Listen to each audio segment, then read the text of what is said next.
कहानी का नाम एक उम्मीद की डगर।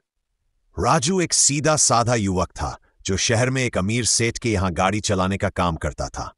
वह रोज सुबह जल्दी उठकर सेठ जी के बंगले पहुंचता, गाड़ी साफ करता और फिर सेठ और उनके परिवार को उनके कामों पर ले जाता और मेहनती था।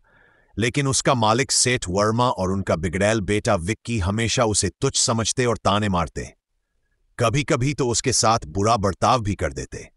जरा सी गलती पर डांटना, छोटी छोटी बातों पर गाली देना जैसे आम बात हो गई थी। लेकिन उसी घर में एक इंसान था जो राजू की इज्जत करता था, सेठ वर्मा की पत्नी मधुजी। वह एक सच्चे दिल की महिला थी। जब भी राजू थका हुआ या उदास दिखता, वह उसे पानी पूछती, कुछ खाने को देती और कभी कभी उसकी परेशानी भी पूछ लेती। राजू के लिए वह किसी मां से कम न थी। राजू का खुद का घर शहर के बाहर एक छोटे से गांव में था। उसका जीवन बहुत कठिन था।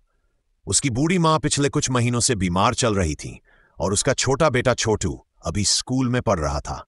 राजू की कमाई इतनी नहीं थी कि वो दवा, पढ़ाई और घर के खर्च ठीक से चला सके। लेकिन उसने कभी हार नहीं मानी। वह हर दिन खुद को यही कहता, मेहनत का फल जरूर मिलेगा। एक दिन की बात है, सेठ वर्मा किसी जरूरी काम से बाहर जा रहे थे। राजू गाड़ी चला रहा था और विक्की भी साथ में था। रास्ते में अचानक एक बड़ा ट्रक सामने आ गया। राजू ने तुरंत ब्रेक मारा, लेकिन गाड़ी पलट गई। एक्सीडेंट बहुत भयानक था। राजू को थोड़ी चोट आई, लेकिन सेठ वर्मा बुरी तरह घायल हो गए। विक्की को कुछ खास नहीं हुआ। अस्पताल में जब सब पहुंचे, डॉक्टर ने कहा कि अगर राजू समय पर ब्रेक न मारता तो सेठ की जान भी जा सकती थी। मधुजी को जब यह बात पता चली तो उनकी आंखों में आंसू आ गए। उन्होंने पहली बार अपने पति और बेटे के सामने राजू की खुलेआम तारीफ की। उन्होंने कहा, जिसे तुम लोग नौकर समझते हो, उसी ने आज तुम्हारी जान बचाई है।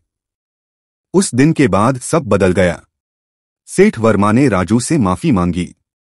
उन्होंने उसकी मां के इलाज का खर्च उठाया और छोटू के स्कूल की फीस भी भरने का वादा किया। विक्की भी शर्मिंदा था और उसने भी राजू से माफी मांगी।